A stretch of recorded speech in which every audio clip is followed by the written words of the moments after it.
It's raining.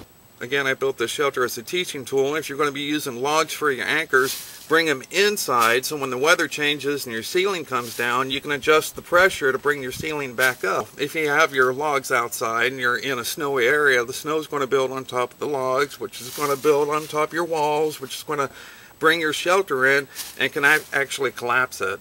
I can take these branches down, making the shelter thinner, and it's going to hold more body heat. Here, right on the seam, and they're not on with a whole lot of pressure. You can see there's an awful lot of give right there.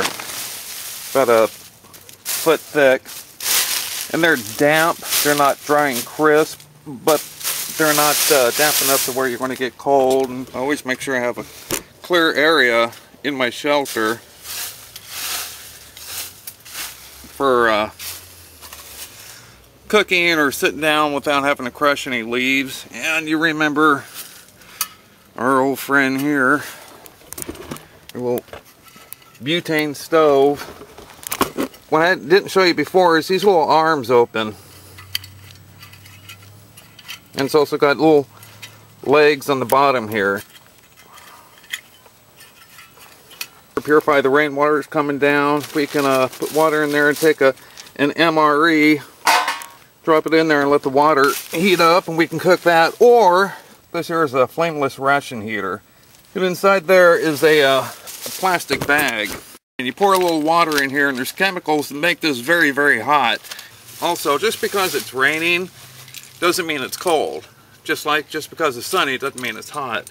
So I always carry this whistle with me, and on one side it has a compass, the other side has a thermometer. And I can tell you that it's about 61 degrees right now.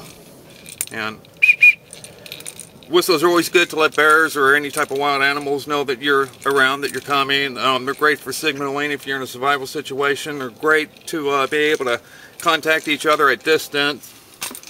Also, I don't actually carry that around my neck. What I carry around my neck is a dog tag with my information on it, but with my sister's phone number. And the reason for that is they find you face down in the dirt and they call your number, and this little multi-tool here, this little carabiner, and you see, and it locks, and it's got a little X-Acto blade, and then on the back here it's got a screwdriver and a Phillips. I don't know if you can make out the clouds behind me, but they're moving east. Now, I'm above the equator. I'm on the west coast of the United States. Normally, when you have wind blowing east, you can expect more bad weather. Would not be the time to be out and about doing any self-rescue. Stay tight, stay where you're at, and just ride it out. And I know the clouds are moving east because of my compass whistle.